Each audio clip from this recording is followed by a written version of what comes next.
திருச்சிற்றம்பலம். திருமூலரையா திருவடிகள் போற்றி போற்றி, குருவடியும் திருவடியும் வணங்கிந்த பதிவை ஆரம்பிக்கலாம். அன்பர்களே, இறைவன் ஏன்? இந்த கேள்வி எல்லாத்து மனசுக்குள்ளேயும் இயல்பாக ஒரு காலகட்டத்தில் எழுந்திருக்கும். அந்த கேள்வியை தொடர்ந்து பயணித்தவர்கள் ஒரு சில விடயங்களையும் கண்டிருப்பார்கள். பொதுவாக அந்த கேள்வி மட்டுமே மனதினுள் எழுகிறது, அதற்கான விளக்கங்களையோ விடைகளையோ நம்மால் காண முடியவில்லை. அப்படிங்கும் போது அது ஒரு பெரிய குழப்ப நிலையிலே இருந்து கொண்டே இருக்கும். பொதுவாக சொல்லப்படுவது இறைவன் அறிவின் ஸ்வரூபம் அப்படின்னு சொல்லக்கூடியது. இப்போ நமக்கும் அறிவு இருக்கு இல்லையா? நம்மளை யாராச்சும் அறிவு இருக்கான்னு திட்டுனா கோவம் வந்துடுது இல்லை? ஏன்னா அது நம்மக்கிட்ட இருக்குது அப்படிங்கிற அந்த எண்ணம், அந்த நம்பிக்கை நம்மிடம் இருக்கிறது. ஆனால் இதில் ஒரு பெரிய வித்தியாசம் எப்போதுமே சைவ சித்தாந்தத்தில் சொல்லப்படும். சைவ சித்தாந்தங்களை போதிக்கின்ற ஞானாசிரிய பெருமக்கள் இதை குறிப்பிட்டு சொல்லிக்கொண்டே இருப்பார்கள். இறைவன் உண்மையான அறிவின் ஸ்வரூபம். அவருக்கு யாருமே தொட்டு காட்ட வேண்டிய அவசியம் கிடையாது. அறிவித்தல் அப்படிங்கிற ஒரு செயலை அவருக்காக யாரும் செய்ய தேவையில்லை. காரணம், அனைத்தையும் அறிந்து உணர்ந்தவராக இறைவன் இருக்கிறார் அப்படிங்கிறத நம்ம உணர்ந்துக்கணும்னு எல்லா ஞானாசிரிய பெருமக்களுமே எப்பொழுதுமே எடுத்து கூறுவது உண்டு. உண்மைதான். அது உணர்ந்து பார்த்தால் நமக்கே தெரியும். நமக்கும் அறிவு இருக்கிறது, ஆனால் அது ஒரு சின்ன வட்டத்துக்குள்ளே இருக்கின்ற அறிவு அப்படிங்கிறதையும் தெளிவாக குறிப்பிடுவாங்க. அதை சிற்றறிவு அப்படின்ட்டு நமக்கு எடுத்து சொல்லுவாங்க. அது என்ன சிற்றறிவு? இறைவன் அனைத்தையும் உணர்ந்து அனைத்தையும் அறியக்கூடியவராக இருப்பார். 3 காலங்களையும் அறிந்தவராகவும் இருப்பார். நமக்கு கொஞ்சம் நாளைக்கு முன்னாடி, ஒரு மாதத்துக்கு முன்னாடி என்ன நடந்ததுன்னு கேட்டால் கூட நம்மால் அதை ஞாபகத்தில் வைத்து கொள்ள முடியாது. இன்னொன்று, ஒரு பொருளை பார்த்ததுமே அப்பொருளை பற்றி யாராவது நமக்கு விளக்க வேண்டும், அதை யாராவது நமக்கு அறிவிக்க வேண்டும். அப்படி அறிவித்தால்தான் நமக்கு அதனை பற்றிய அறிவு ஏற்படும் அப்படிங்கிறது ஞானாசிரிய பெருமக்களின் கருத்து. ஆம், அதில் மாற்று கருத்து இல்லை. இப்போ புதிதாக ஒரு பொருளை நாம் பார்க்கிறோம் அல்லது ஏதாவது ஒரு உபகரணத்தை நாம் வாங்குகின்றோம் என்றால் அதனை இயக்கக்கூடிய அந்த அறிவு உடனே நமக்கு கிடைத்து விடுகிறதானா? கிடையாது. அங்கே இருக்கக்கூடிய ஒரு நபர் அதை பற்றி விளக்க வேண்டும். இதை இவ்வாறு தான் நீங்கள் செயல்படுத்த வேண்டும், அப்பொழுதுதான் இந்த கருவி சிறப்பாக செயல்படும் என்று சொன்னால் அதனையே 2 அல்லது 3 முறை நம்ம கேட்போம். திரும்ப ஒரு தடக்க சொல்லுங்களேன் அப்படின்ட்டு நம்ம கேட்போம். அவங்களும் மீண்டும் மீண்டும் சொல்வார்கள். ஒரு குறிப்பிட்ட அளவுக்கு பக்குவம் வந்த பிறகு அதை பற்றி நாம் அறிந்து கொள்கின்றோம். உண்மைதானுங்களேன்?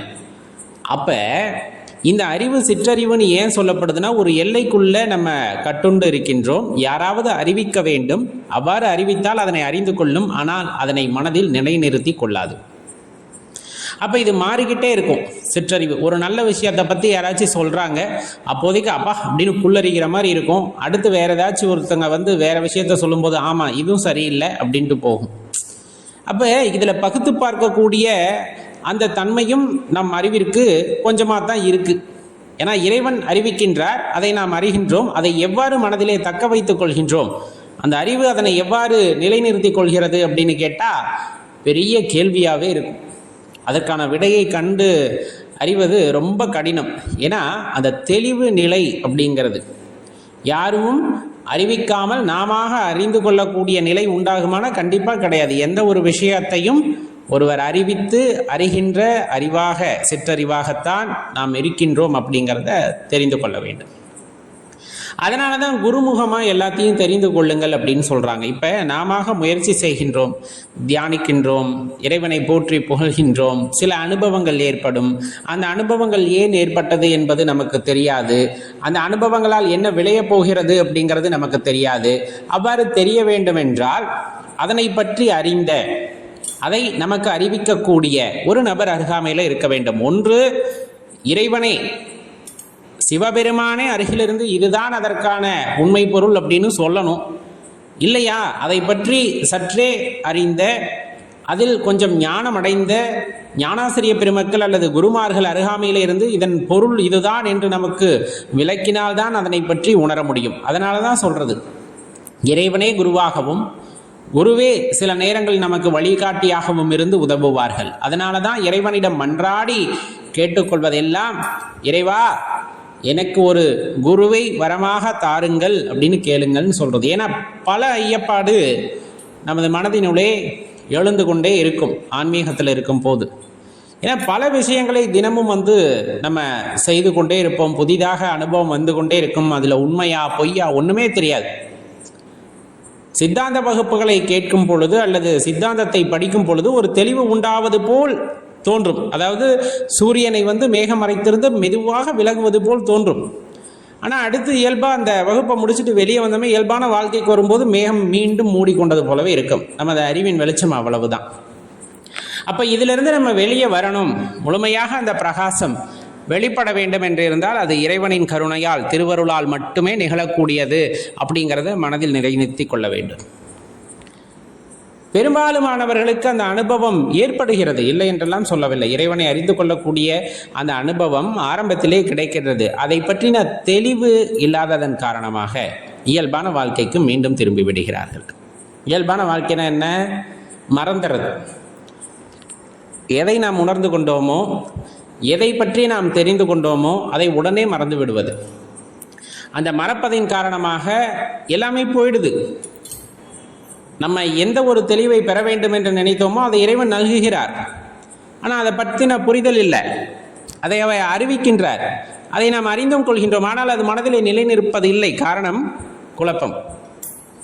நாம் கண்டது உண்மையா பொய்யா அப்படிங்கிற குழப்பம், நமக்கு அறிவிக்கப்பட்டது உண்மையா பொய்யா அப்படிங்கிற குழப்பம், இதுவும் ஏற்பட்டு கொண்டே தானே இருக்கும். இதில் எல்லாம் தெளிவு பெற்று ஒரு உயர்நிலையை அடையும் பொழுதுதான் இறைவனை பற்றிய புரிதல் அப்படிங்கிறது ஒருத்தருக்கு ஆழமாக ஏற்படுகிறது. அந்த ஆழமான தேடுதலின் காரணமாகவே நம்மால் அந்த அறிந்த சில விஷயங்களை, இறைவன் நமக்கு அறிவித்த சில விஷயங்களை நிலையாக மனதிலே நிலைநிறுத்தி கொள்ள முடிகிறது. இது அனைவருக்கும் சாத்தியமான சாத்தியம்தான். ஆனால் அதுக்கு திருவருள் கருணை அப்படிங்கிறது, திருவருள் அப்படிங்கிறது நமக்கு அவசியம் தேவைப்படுகிறது. இறைவனே கதி, அவ்வளவுதான். அவர் பார்த்து இவனுக்கு தெரிவிக்கணும் அப்படின்னு நினைச்சா தெளிவிச்சிருவார். அவர் பார்த்து இவனுக்கு அறிவிக்கணும் அப்படின்னு நினைச்சா அறிவிச்சிருவார். அறிவித்தது இவன் மண்டையிலே நிலைக்க வேண்டும், நிலை பெற்றிருக்க வேண்டும் என்று நினைத்தால் நிலை பெற்றிருக்க செய்து விடுவார். அதற்கு தகுதியான பாத்திரமாக நாம் மாற வேண்டும் அப்படிங்கிறது தான் ஒரே ஒரு நோக்கமாக இருக்க வேண்டும். போகிற போக்கில் இவனை ஒரு அடி அடிப்போம் அப்படின்னு அவர் நினைச்சா கூட அதுக்கு தகுதியானவர்களாக நாம் இருக்க வேண்டும். எல்லாத்தையும் அவர் அடிக்கிறது இல்லையே, செலமாக கூட அடிக்கலாம் இல்லை. இன்னும் பாரு, நான் வேண்டாம் வேண்டாம்னு சொன்னால் விடாமல் தன்னை அறிந்து கொள்ள வேண்டும், என்னை உணர்ந்து கொள்ள வேண்டும் என்று நினைக்கிறானே அப்படின்ட்டு போகிற பாக்கில் ஒரு உணர்தலை செய்வோம் அப்படின்னு அவருக்கே தோணணும். அந்த திருவருள் நமக்கு கிடைக்கும் பொழுது தான் இப்போ நம்ம சொன்ன அந்த அறிவித்தல் அப்படிங்கிற அந்த நிகழ்வு நிலையாக நம் மனதிலே குடிக்கொண்டு இருக்கும். இதை நிறைய ஞானாசிரிய பெருமக்கள் சைவ சித்தாந்த வகுப்பெடுக்கும் பொழுது சொல்லுவாங்க. குறிப்பாக ஈரோடு பவானி ஐயா சொல்லும் பொழுதும் அது ரொம்ப தெளிவாக சொல்லுவாங்க. கவனமாக கேட்டோம்னா நமக்கு அதில் ஒரு புரிதல் உண்டாகும். அப்போ நம்ம அடிப்படையாக தெரிந்து கொள்ள வேண்டிய விஷயம் அப்படின்னு பார்த்தோன்னா, இறைவன் அப்படிங்கிறவர் அவர் ஒப்புமை இல்லாதவர், விளக்க முடியாதவர், இந்த மாதிரி பல விஷயங்களை சொல்லலாம். எல்லாத்துக்கும் இடம் கொடுத்தவர். நம்ம அப்படி இல்லை. வருவோம் போவோம், வருவோம் போவோம், அறியாமையால் சூழப்பட்டு இருக்கின்றோம் அப்படின்னு சொல்லுவாங்க. அது என்ன அறியாமை அப்படிங்கிறது நமக்கு நல்லாவே தெரியும். உண்மை பொருளை விட்டு விட்டு பார்க்கும் எல்லாத்தையும் உண்மைன்னு நினைக்கும் போதே அது அறியாமை ஆகிவிடுகிறது. அதனால் சூழப்பட்டு இருக்கனால நம்மளால் எதையும் செயல்பட முடியாத நிலைன்னா நல்லா செயல்பட்டுக்கிட்டு தான் இருக்கோம், நல்லா சம்பாரிச்சுக்கிட்டு தானே இருக்கோம் அப்படின்னா அப்படி கிடையாது. எந்த நோக்கத்திற்காக வந்தோமோ இந்த அறியாமையிலிருந்து விடுபட்டு உண்மை பொருளை உணர்ந்து இந்த பிறப்பில்லா நிலையை எய்த வேண்டும் அப்படிங்கிறதுக்காக வந்திருக்கோம். அதையெல்லாம் மறந்துட்டு வாங்கணும்ப்பா, ஒரு 4 வீடு கட்டி போட்டாச்சு, இன்னும் 2 வீடு கட்டி போட்டு வாடகை வாங்கு, 4 கார் வரிசையாக நிற்குது, இன்னொரு 3 கார் வாங்கிட்டா தினமும் ஒரு கார் வாரத்துக்கு வாங்கலாம். தான் நமக்கு 4ம் குறிக்கப்பட்டிருக்கும். பிறகு இதில் ஒரு காரும் கூட வராது, எந்த வாடகையும் நம்ம வாங்க முடியாது. இந்த உண்மை நமக்கும் தெரியும், எதுவும் கூட வராதுங்கிறதும் தெரியும். இருந்தாலும் அந்த அறிவை மறைச்சிட்டு இருக்குல்ல ஆணவம், அறியாமை என்னும் பேரிருள், அதிலிருந்து நம்மளால் விலக முடியலை. உண்மை தெரியுது, தெரிந்து கொள்கின்றோம், உணர்ந்து கொள்ள முடியலை. அதை ஏற்றுக்கிற மனப்பக்குவம் நம்மக்கிட்ட இல்லை. இந்த வாடகை உனக்கு இல்லை அப்படின்னு சொன்னால் எவ்வளோ கோவம் வரும் சொல்லி பாருங்களேன். ஒரு 6 வீடு கட்டி விட்டுருக்கோம், மாதம் 1.5 லட்ச ரூபாய் வாடகை வருது. இந்த வாடகை இனிமேல் உனக்கு இல்லைப்பா அப்படின்னு சொன்னால் பயங்கர கோவம். ஏன்னா நான் கட்டின வீடு எனக்கே வாடகை இல்லைன்னு சொல்கிறேன், யாரா நீ அப்படின்னு கேட்போம். கூட்டுவன் வீட்டுக்கு முன்னாடி நின்றுட்டு வா வா கிளம்பலாம் நேராச்சு அப்படிங்கும்போது எப்பா இந்த மாதம் வாடகையை வாங்கிட்டு வரேன்னு சொல்ல முடியாது. வாங்கினாலும் எங்கே கொண்டு போகிறது? இல்லை பேப்பர், அதெல்லாம் இங்கே மட்டும்தான் மதிப்பு, அங்கே அதுக்கெல்லாம் மதிப்பே கிடையாது. அங்கே மதிப்பு செய்கின்ற பாவமும் புண்ணியமும் தான்.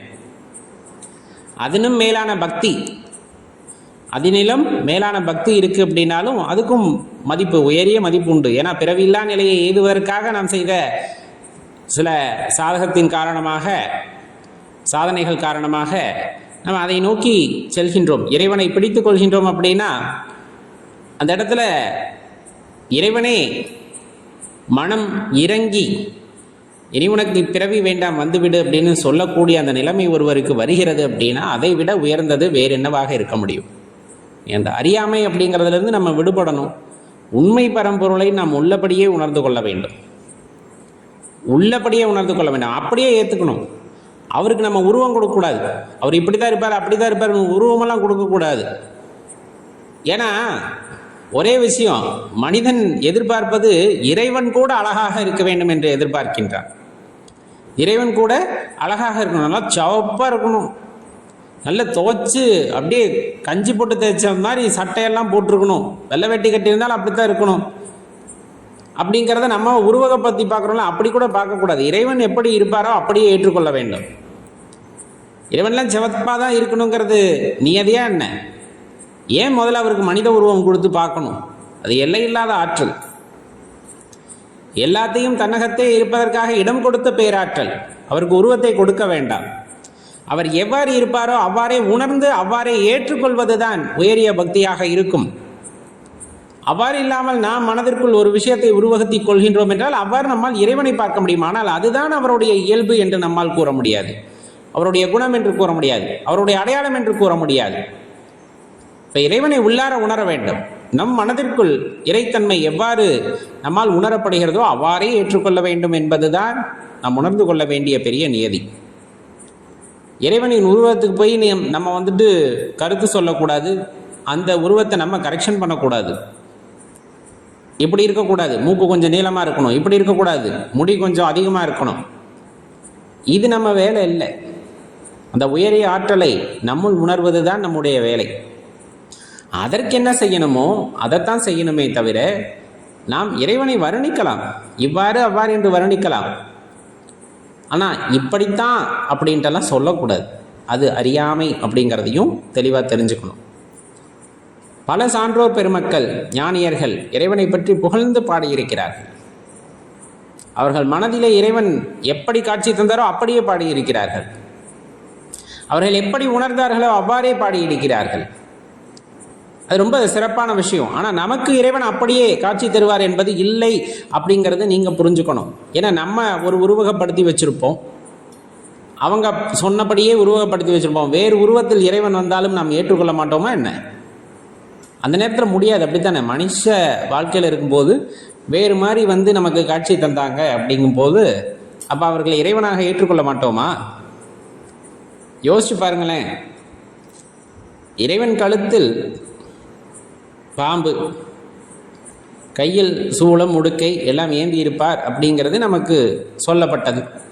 ஒருவேளை சிவபெருமான் அன்பின் காரணமாக எல்லாத்தையும் விட்டுட்டு நம்மக்கிட்ட அப்படியே நிற்கிறார், எதுவுமே இல்லாமல் நிற்கிறார். அவரை இறைவனாக ஏற்றுக்கொள்வோமா மாட்டோமா? அவர் இறைவன் என்பதை உணர்ந்து கொள்வோமா மாட்டோமா? அதனால தான் சொல்கிறது, உருவம் கொடுத்து எதுவும் பார்க்க வேண்டாம். இறைவா அப்படிங்கிற அந்த ஒரு வார்த்தை, சிவபெருமானே அப்படிங்கிற ஒரு வார்த்தை, அந்த வார்த்தைக்கு அதிகமாக அன்பிருத்தல் வேண்டும். அன்பிலே ஊறி திளைத்த வார்த்தையாக அது இருத்தல் வேண்டும்.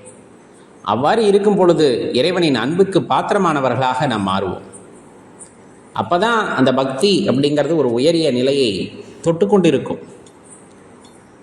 மாறாக பல விஷயங்களை வைத்து அந்த பக்தியை அலங்கரிக்கிறீர்கள் என்றால் அந்த அலங்காரம் மட்டும்தான் தெரியுமே தவிர ஆழமான பக்தி யாருக்கும் தெரியாது. ஏன் நமக்கு